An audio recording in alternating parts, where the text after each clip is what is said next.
Jaya Jaya Shri Caitanya Jaya Nityananda Jaya Advaita Chandra Jaya Gaura Bhakta Vrinda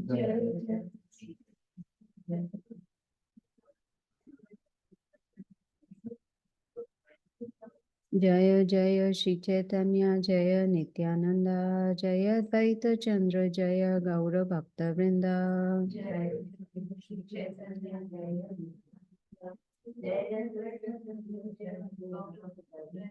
Jaya Jaya Shri Caitanya Jaya Nityananda Jaya Advaita Chandra Jaya Gaura Bhakta Vrinda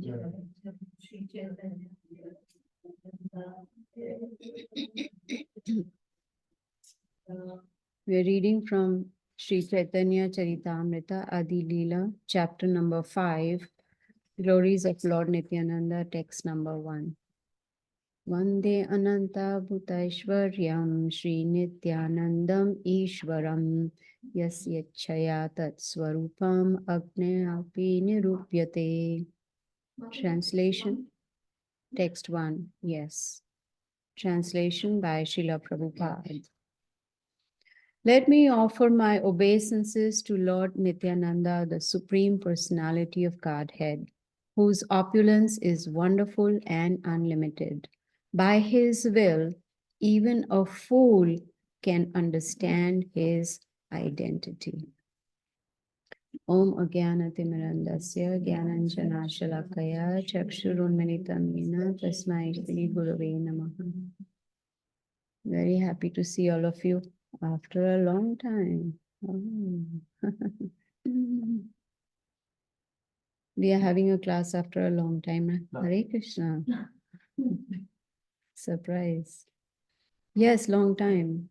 So we are starting a new chapter number 5, which is a very beautiful chapter where we will learn about the glories of Lord Nityananda.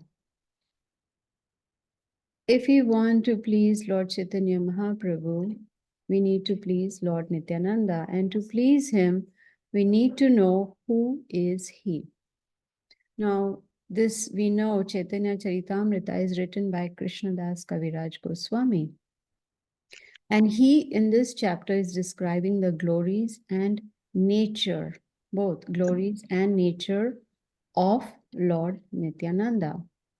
Now, from the Bhagavad Gita, also we have understood that Krishna is the fountainhead of all incarnations. Like he tells us in chapter 10, Aham sarvasya prabhavo mataha sarvam pravartate. Everything emanates from me, Krishna says. So incarnations also, they come from Krishna. Now, incarnations are called avatars. So there are different kinds of avatars of Krishna: Lila avatar, Yuga avatar, Purusha avatar, Shaktavesha avatar, so many Guna avatar, so many different kinds of avatars. But important point to understand from this particular chapter is that Lord Nityananda, who is none other than Lord Balram, is the first expansion of Krishna, first, very first. He is also considered the second body of Krishna. So, which means there is no difference between Krishna and Balaram or Chaitanya Mahaprabhu and Lord Nityananda. And the only difference Prabhupada says is that they have different forms. Krishna is bluish, whereas Lord Balaram is not. There's only difference in the form, but he is a second body. Now, Krishna, he can expand in innumerable forms. So there are two categories Srila Prabhupada explains in this chapter is those who have unlimited potencies like Lord Balram, even though he is an expansion of Krishna, that is called Swamsha. But those who have limited potencies, they are called Vibhinamsha, like we living entities, right? Qualitatively, we are one like Krishna, but quantitatively, we are different. So, Krishna and Balram, Chaitanya Mahaprabhu and Lord Nityananda, they are the same. Prabhupada says they have the same identity. There is no difference whatsoever at all. And what is the purpose of the first expansion of Krishna is to help Krishna in his pastimes. Excuse me. So, Lord Balram, he assists, he is the assistant, you can say. He assists Krishna in Krishna's pastimes. So, when Krishna came down 500 years ago as Chaitanya Mahaprabhu, Lord Balram also came down as Lord Nityananda, just making sure everybody is awake with eyes open. Sometimes we sleep with eyes open, right? Doesn't that happen? We are looking at someone, but we are not looking at someone because we are in our own world. Yes. And that person thinks, oh, this person loves me so much, is just staring at me. But actually, the mind is somewhere else. So, Lord Balram comes as Lord Nityananda. So, here, in these verses from 1 through 20, we see Krishnadas Kaviraj Goswami, he is praying. He's praying to Lord Nityananda that you please become the object of my constant remembrance. Not remembrance on Saturday morning, 9 o'clock. Not Sunday when we go to the temple. He says constant remembrance of you. This should be our prayer, that we pray to the Lord that we may remember you constantly, not off and on switch. Okay, now I have this issue, so I want to think of God. Now I'm happy, so I don't need God. So he can be, okay, by the way, when I'm again in misery, then I'll think of God. Oh, isn't that so? Do we remember Krishna when we are happy? No, we only remember him when we are sad, we are depressed, or we are in misery. So, just like Krishnadas Kaviraj Goswami's prayer is constant remembrance, that should be our goal. Srila Prabhupada has taken so much trouble to give us all these books with all this knowledge so that we can make Krishna our goal, that so that we can constantly remember. Now, what is the result of constant remembrance? What do you think is the result of constant remembrance? Your heart gets clean. Heart gets cleansed, yes. What else? Love of Krishna. Love of Krishna. What else? We prepare ourselves Peace of for mind. Huh? What, Achintya? the final test. Yes, the final test. That is our goal. Are we able to remember Krishna at the time of death? If we don't, then what happens? Whomsoever we remember, we come back to that person. So that should be our goal, constant remembrance. And then when Krishna will see our, sincere desire to remember him constantly all the time, then at the time of death, he will make sure that we remember him and go back to Godhead. So Srila Prabhupada has given us this simple process by which, by following it, we will be able to achieve our goal. This human form of life is for self-realization, to perfect ourselves. How we can perfect this human life and go back to Godhead. Now, in this chapter, Krishnadas Kaviraj Goswami explains that Lord Balaram is the original Shankarshana. Have you heard about Shankarshana? Yes, Shankarshana. He is the original Shankarshana and he assumes 5 forms. So one is Mahashankarshana, Mahavishnu, Garbhodakshai Vishnu, Shirodakshai Vishnu, and Shesha. I've heard of Sheshanag, right? Ananta. So these are the 5 forms Lord Balram takes. Now, one form, which is Sheshanag or Ananta, is only serving Krishna personally. Whereas the other 4 forms are serving Krishna in the creation, like whatever creation needs to take place or whatever. So he's assisting Krishna in that. So Lord Nityananda, just like he serves Chaitanya Mahaprabhu on this earthly planet, similarly, as Lord Balram, he serves Krishna in the spiritual world. So what is the common thing about these two? Service. Service, serving. Whether he is in the form of Lord Balram, the original second body of Krishna, or Lord Nityananda. Now we have heard that, like even Srila Prabhupada explains to us, that service brings bliss. Now, how many spouses like to serve? How many people like to serve their spouses? You don't have to raise your hand because because we don't want to know. Think about it, right? Idli chahiye, dosa chahiye, make all those things, cooking, cleaning, all that. How much bliss do we get in that? If you get praise, oh, what a dosa. Oh, very nice chutney, right? So little bliss comes. But transcendental bliss, it comes from serving the Lord. No matter how much Prabhupada says, we are serving day in, day out in our lives. Yes or no? Yes. First of all, we are serving our body. We're serving our mind. Whatever the mind says, the senses go after that. We are serving our family. We are serving our relatives. We are serving the country, society, whatever it may be. So Prabhupada says, when we are serving, why not serve the fountainhead, which is Krishna? Isn't there a beautiful analogy given by Srila Prabhupada that when we water the root of the tree, the whole tree gets nourished, right? When we put food in the stomach, the whole body gets nourished. Similarly, when we serve Krishna, then we are actually serving all living entities.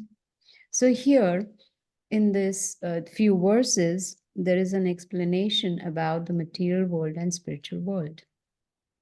1/4 is the material world and 3/4 is the spiritual world. One time in Mumbai, when I was giving class, I was talking about going back to Godhead.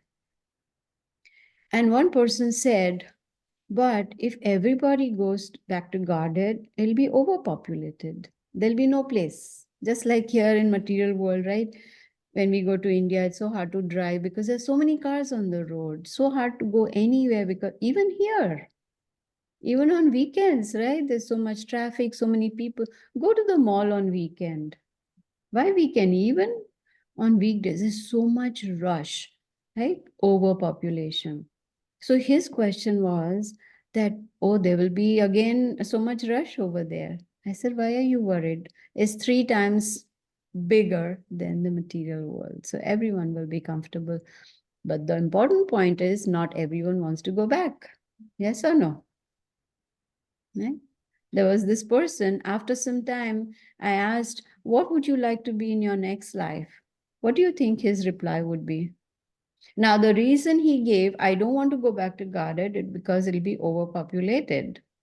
After coming to know that it is 3 times bigger, so my question was, what do you want to become in your next life? What do you think he said? You will be shocked. I want you to guess. Dog. Yes, dog. And specific, bulldog. He made it very specific, bulldog. And I was thinking Krishna will say, Tathastu, that's what you want. Right? Now, why? Because of attachment. No knowledge, no training, no guidance, just pure attachment. So here in these verses, Krishnadas Kaviraj Goswami is talking about 1/4 is a material world, 3/4 is spiritual world, which is called Paravyoma. And everything in the spiritual world is good. There is no misery, there's no disease, no one gets old, no one dies. There is permanent happiness. This is how spiritual world is good.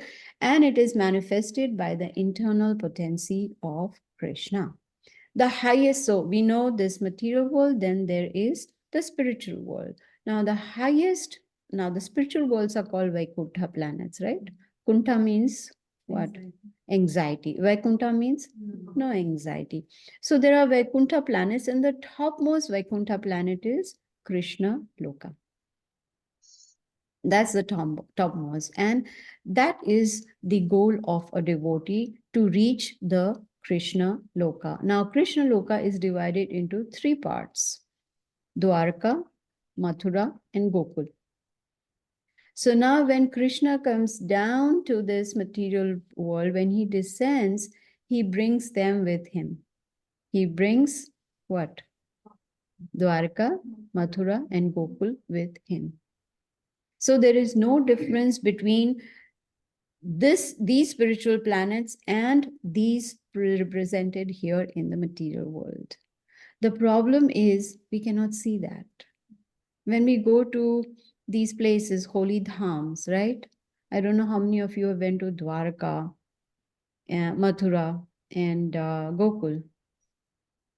There, what do we see? We see from our material eyes. Oh, there is dirt, and then there is this, and then there is that, and people are like that. Why? Because we don't have the spiritual vision. What's that beautiful verse by Lord Brahma in Brahma Samhita?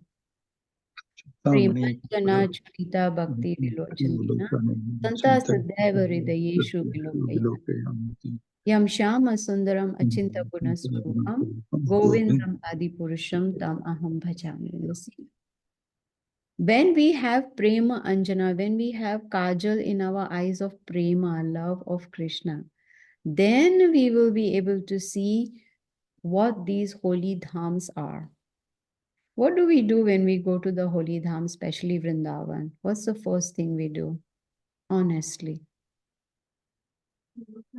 Comfortable. Feel comfortable? Most people, they run to Loi Bazaar, which is also good because we want to do shopping for the Lord, right? For our deities. But that is not secondary, 30, 40, 40, 50, whatever number it is, that is a priority. The first priority is before that. Yes, you take darshan of the deities. Huh? Bow down to the Vrindavan Dham, the dust of the Vrindavan. All that is very good. But what is the main purpose of going to these holy dhams? Association of devotees. Very, very important. That is where we get the spiritual strength. And what kind of association? Haribol, Haribol, Haribol. No. Sit down and talk, discuss, attend the morning program, and whatever we have heard in the Bhagavatam class, we discuss it with senior devotees. Find out what, because see, when we read or when we hear, do we understand everything? No. It's possible I may think of something, you all may think of something, but when we sit together and we discuss, then we say, aha, I did not think in those terms, right? And then we make notes of it. Because do we have Satyuga memory? Like Arjuna, he heard Bhagavad Gita one time and he remembered all the shlokas. We don't have that memory at all. So we need to write it down. Keep a book which has different sections, which has stories, which has preaching essence, which has statistics, right? Okay, this is the age of Lord Brahma, or these are the ages of the 4 yugas, things like that. Divide it, and then, so anytime we want a reference, or when we are reading the Srimad Bhagavatam or Chaitanya Charitamrta, even Bhagavad Gita, make an index. Does that make sense? Like we read just now that, oh, Krishna is talking about anger, or Krishna is talking about how to control lust. Write it down, make an index. Okay, lust, verse number, so and so from chapter so and so. So anytime we want to know references like Srimad Bhagavatam, you know, like right now I'm reading 10th canto, chapter 10. It's about deliverance of Nalakuvera and Manikiriva. Make an index, Srimad Bhagavatam index. So anytime anyone asks us a question, we go through the index and say, oh, this is the reference. So what is the purpose of all this? To show off? No. So that we can have constant remembrance. Does that make sense? Have constant remembrance. And constant remembrance comes when we take up Krishna consciousness very seriously. So here, Krishnadas Kaviraj Goswami is talking about Krishna Loka divided into 3 divisions. And in the Skanda Purana, there is a mention about these different abodes of the Supreme Lord. And it is said in the Skanda Purana that these three spiritual planets, they are represented in the material world. And even Lord Shiva and Parvati are discussing this. And they say that in the spiritual world, it is full of desire trees. Don't we offer obeisance if we say Vancha Kalpatrubhyascha, Kalpatru, right? Desire trees. Vancha Kalpatrubhyascha, Kripa Sindhuba Evacha, Kripa. This is the mercy of the Vaishnavas, the devotees. When we offer obeisances to the devotees, which Prabhupada says we must do on a daily basis. Now, we don't meet on a daily basis, but mentally we can offer obeisances, right? Now, who is a devotee? One who wears tilak. Anyone who chants is a devotee. So we offer obeisances to them. When we offer obeisances, we chant this mantra that these devotees, they are like desire trees. The devotees are like desire trees. And I'm offering my humble obeisances to them. So Lord Shiva is saying that spiritual world is full of desire trees. So then there may be a motivation to go back to Godhead. If there are desire trees, that means when we go there, we can desire anything we want.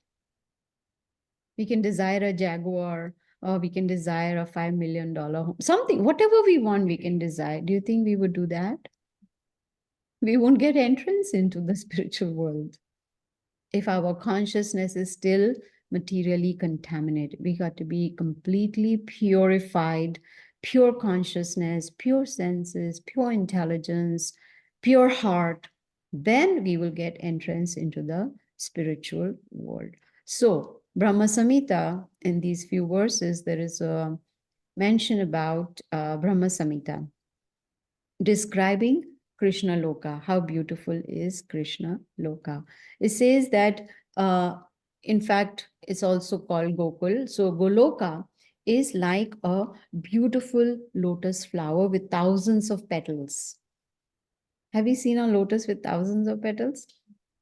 But over there, this is how it looks like. When we look from above, look at Goloka, we will see it's in the form of a beautiful lotus flower with thousands of petals. And it says that the outer portion of lotus-like planet is a square place known as Shweta Dweep. Now the innermost portion is where Krishna resides with his eternal associates, inner portion. So what did we learn about it is Shweta Dweep. And this whole abode, it exists by the energy of Lord Balaram. So you see how Lord Balaram is serving Krishna, even in his planet, creating his whole lotus-like planet. Now this Lord Balaram is the original Shesha or Ananta. Vrindavan is the innermost abode in Shweta Dweep, and Krishna Loka is the supreme planet in spiritual sky. And these all planets which are manifested here in the material world, which Krishna brings down, he brings down by his own will. It's not that someone tells him do this or do that. No, on his own, because he desires it, he brings these planets down. So next time when we visit these holy places, we can keep this in our mind that if we are going to these places, these holy dhams are non-different from the spiritual planets. That is why it is said that before we go to these holy places, we should prepare our consciousness. Very, very important. It's not a travel destination. It is not a vacation spot. We need to prepare our consciousness that what is it when I'm entering these holy places, what am I supposed to do and what I'm not supposed to do? Very, very important. Now, how do we prepare our consciousness? What do you think? Is there a switch you turn on and then boom, home consciousness is pure. Now let's go to Vrindavan. No. How do we do that? Yes, chanting. But what before chanting? Constant remembrance. But before chanting, what? No. When you say chanting, it has to be attentive chanting. Just chanting is not good. You know, it's oh, Hare Krishna, Krishna Krishna, Hare Hare, Hare Ram, Ram, Hare Krishna. This is not attentive chanting. This is, by the way, casual chanting. Attentive chanting means we are sitting down in one place, of course. If we are medical fit, we can do that. You know, if we are able to sit down in one place, of no. But the preparation needs to be done for attentive chanting. It starts the night before our chanting. We may think, oh, I've been chanting, tomorrow also chanting. What's the big difference? No. There's a preparation, praying to the Lord. Please help me to wake up on time. That's a big struggle. Yes or no? The mind says, today you have headache. If you sleep little more, what difference will it make? Chanting is not going away anywhere. Chanting is still there, right? So there has to be a preparation that needs to be done without fail. You see, that is very, very important. And the first step of preparation is praying to the Lord. Without His mercy, we cannot do attentive chanting. We may try, but it is not possible. We need to make an effort. So, chanting is there, hearing is there, reading Srila Prabhupada's books. This is how we prepare our consciousness. And not only that, association of devotees, we learn from them. We approach advanced devotees and learn from them about the holy dham. Don't you think knowledge is better, right? When we understand, when we know, you know, how we need to behave in the holy places, what we need to do, what we should not do. That helps us. Approach experienced devotees and find out from them, what should I do? Because if we are not careful when we go to these holy dhams, we can commit offenses. And what happens when we commit offenses? We have to suffer reactions, right? Especially Vaishnava Aprad. In holy dham, oh, ho, ho, ho. Very, very grave. As it is, we should stay away from Vaishnava Aprad, finding faults. Prabhupada gives very nice example, or you can say a guidance for us. He says, whenever we see a fault in other devotees, the first thing that should come to our mind is, what do you think? Find our own faults. Yes, we are recognizing those faults because we have those faults in ourselves. Does that make sense? How do we recognize if we don't have it? How do we know someone is proud if we are not proud? Because we are proud, we see others as proud people. That's an offense, right? So when we start finding, as soon as the mind runs looking at a devotee, oh, let me look, you know, what are the faults? No. Let me look at the good qualities in that devotee. Then we can stay away from Vaishnava Aprad. Because Chaitanya Mahaprabhu says Vaishnava Aprad can kill the whole garden of our spiritual life, crush it. Now, when the whole garden is crushed, what do we need to do? Start from scratch. Remove all those dead plants, throw them out, make the ground again fertile, sow the seeds, water it, and then after a long time, plant will start growing. Why do that? Now, Brahmanda Brahmite Kona Bhagyavan Jeev, Guru Krishna Prasade Pai, Bhakti Lata Bij. We all have God's seed of devotion planted in our hearts. Why crush it?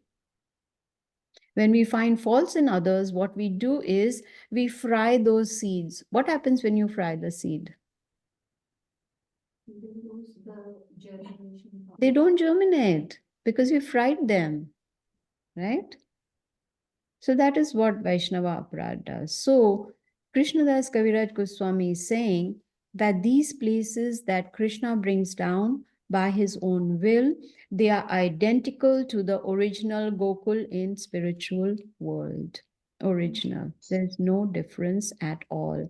And he makes these dhams appear when he descends. So we should not consider these dhams as ordinary places like we go to Mumbai, we go to Chandigarh, we go to Delhi. No, they are not ordinary like these other cities. So now the question comes, how do we perceive this? Is it easy? As soon as we reach Vrindavan, we say, wow, spiritual world. And after a few seconds, oh, kachori, oh, samosa, Govindas. And then the whole consciousness goes out of the window, right? How do we remember this all the time? Because we have a certain conditioning. It is hard for us to perceive the Holy Dham as Holy Dham because of material conditioning since many lifetimes. We need eyes to see that. What kind of eyes? Spiritual eyes to see that. Now, Krishnadas Kaviraj Goswami is explaining that this spiritual planet, Krishna Loka, is called Chintamani Dham. Have you heard that before? Yes? Mhm. We've heard that even Brahma Samhita, Lord Brahma is talking about Chintamani Dham, which is like a touchstone. Do you remember the story of that king, right? What was his name? I forgot his name, right? He wanted a touchstone, that anything that he touches turns into gold. He got that benediction. And one day he touched his daughter by mistake, and she turned into gold statue. Then he realized, what is the value of all this gold? Because he went on touching this, that, everything turning into gold. And he was so happy that now he is the richest king. This is what lust does to us, greed does to us. So we need to understand that Krishna Loka is a Chintamani Dham. It is full of desire trees. And those who reach this Dham, their only desire is to serve Krishna. They have no other desire whatsoever. But we don't have the material, we don't have those spiritual eyes to see it, but we need to develop those, because to go to Goloka, we need to have spiritual eyes, just like we need to have spiritual body to go to the spiritual world, right? We've heard this from Bhagavad Gita, that when we give up this gross body, if we come back into this material world, our subtle body goes to the next body with the spirit soul and the super soul. Have you heard this or not? Right? But when we take on the spiritual body, we don't take the subtle body with us. It's just the spirit soul goes into the spiritual body with the super soul. That's it. So there is no material conditioning. There's no thinking on the material platform. So someone had once told me that we are spiritual beings in human body. Does that make sense? Because we are spirit soul. So if we are spiritual beings, we belong to the spiritual world. What are we doing here? Making our ghosla, right? My nice, comfortable home, which has this and this and this and this, decorated with this and this and this and this. And every time I enter my home, I feel so proud. Look what I have created. Such a beautiful, comfortable place to stay in. But we forget that this is our temporary home, which is on lease. Most of our homes on our mortgage, right? What does that mean? It belongs to the bank. But we say it is mine. This is my house. I heard this very nice story. I don't know how many of you were there last Saturday at the temple for Super Saturday, where Shveta Sarup Prabhu was giving a nice story about Guru Nanak. We all have heard about Guru Nanak, right? So Guru Nanak was visiting one very rich guy who was very expert in multiplying his money, right? Becoming more and more opulent, getting more money and more money. And he was explaining to Guru Nanak, this, look, this is what I did and this is what I got. I got so much money. So Guru Nanak, after hearing, he gave him a needle and told him, can you please keep this with you and give it to me in your next life? He said, how can I give you needle? I cannot take needle to my... He said, if you cannot even take one needle to your next life, what is all this accumulation of all these assets? You cannot take them. After we are gone, who enjoys it? Kids enjoy it, right? We work hard to accumulate for whom? Now, that doesn't mean we should not, but it has to be like rail ki patri, you know? What is that called? Patri? What is patri? Tracks, right? Those tracks on which the train runs. It has two of them. I'm not talking about monorail that goes on one, but the regular one, right? So material life and spiritual life should go on together. If the weight of the train is only on the material track, then it's going to fall down. And Prabhupada says in the Bhagavad Gita, Krishna doesn't tell Arjuna, give up material life. He says both. You just work, but you work in my consciousness. That is all that is needed to change. So we are spiritual beings and we are supposed to be happy only in the spiritual world. But because of the material disease we have. Now, besides excusitis, which other material disease do we have? We are expert in excuses, right? If you don't want to go to some house, we have, oops, sorry. Yes. Yes. Skinitis, yes. We are very so attached to the skin, right? My spouse, I don't know how many are so attached to their spouse, my children, my mother, my father, my grandfather, my grandmother, and all this skin disease. But above that disease is Maya. And we are not even afraid of Maya. I'm chanting, why is Maya going to trouble me? We are not. Prabhupada says, he told his disciples, you all are not afraid enough of Maya. Afraid enough of Maya. Right? So if we have the disease, then we need to approach a doctor to get a cure. And the doctor is the spiritual master, Srila Prabhupada, Krishna. They are giving us prescription. So if we follow the prescription, I remember reading somewhere where Srila Prabhupada says, if one chants 16 rounds minimum every day attentively, follows the 4 regulative principles strictly, they can easily go back to Godhead. So simple. Is it easy to chant attentively? Not at all. But we have to make that effort. And when Krishna says, Ye yatham mam prapadyante, tam satyama bhajamyam. As one surrenders unto me, I will reward them accordingly. So solution is there, guidance is there. All we need to do is follow the prescription. Now, all that we have heard just now, did we understand? Big question. We will understand if we remember what we heard just now. Yes or no? This is Kali Yuga memory. So Prabhupada says that yes, it is difficult to understand, but when we take on bona fide knowledge, when we take on guidance from bona fide source, it is difficult, but it becomes possible by the mercy of Guru and Krishna. It is so difficult to understand how all these planets are moving. Why is it that we are not falling down? Isn't Earth moving? Yes or no? Why we are not getting chakkar? See Krishna's arrangement. And here we learned about how there are so many, like Lord Shankarshana, Lord Balram, how he expands himself into these five forms and the creation.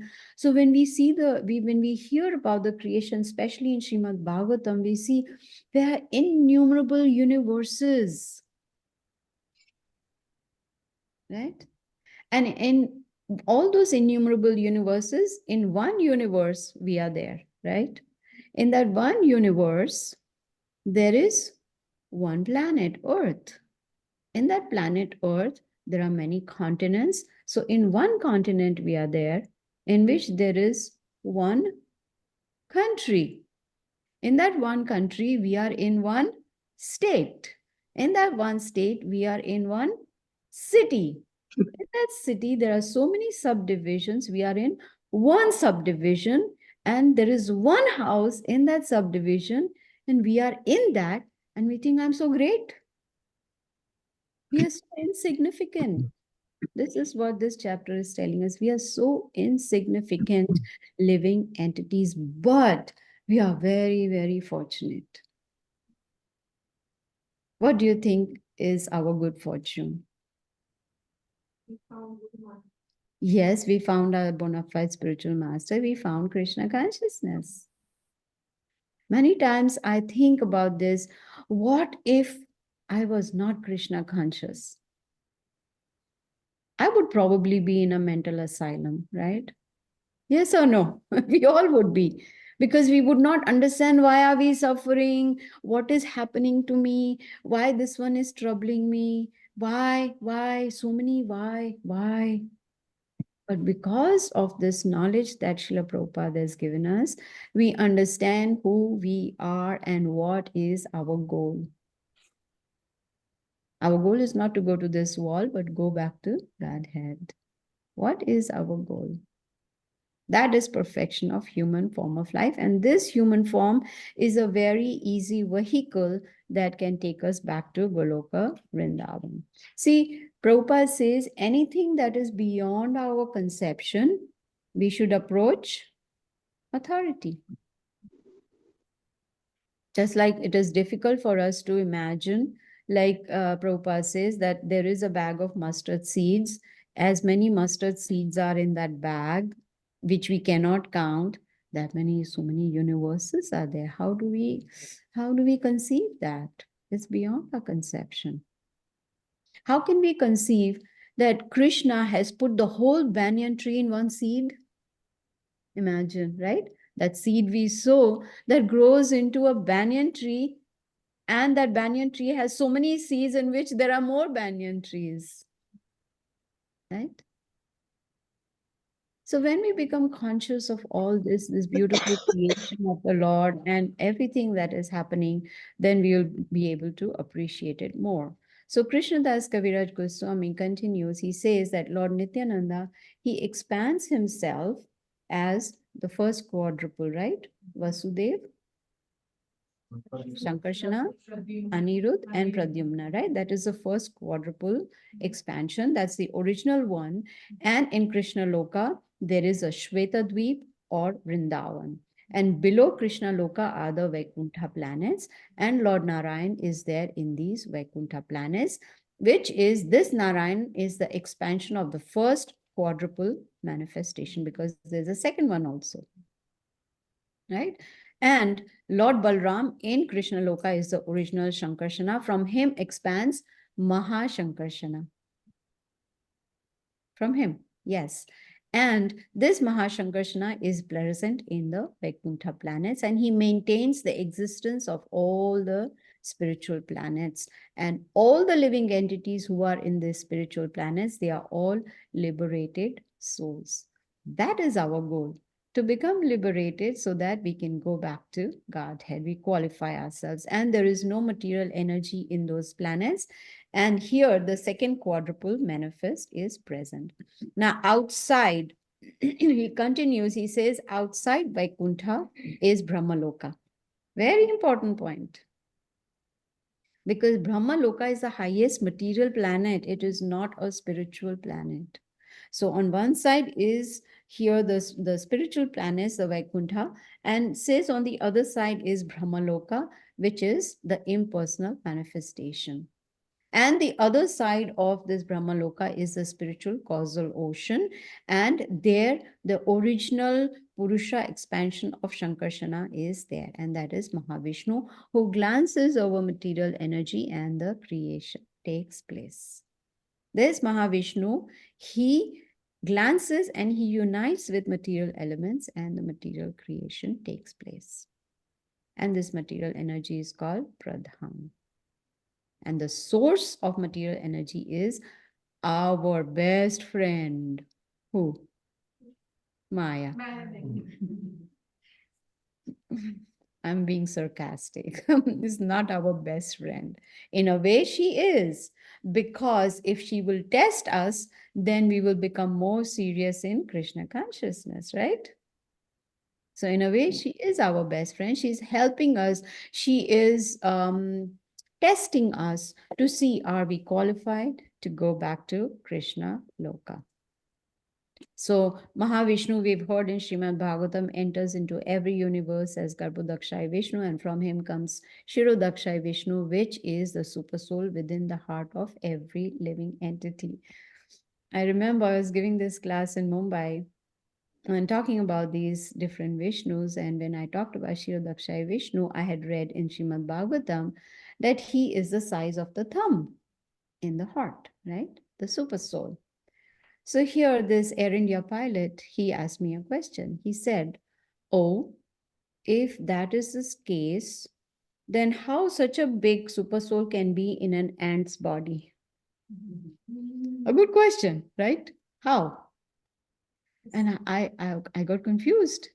I had never thought about it, right? What do you think? It's the size of the ant's thumb. Not our thumb. I wish you were there. You would have given me the answer. I did. See? Kali Yuga memory. I forgot. But then I looked at my husband and he said, the size of ant's thumb. That was a valid question and a valid answer. So that is a super soul within our heart.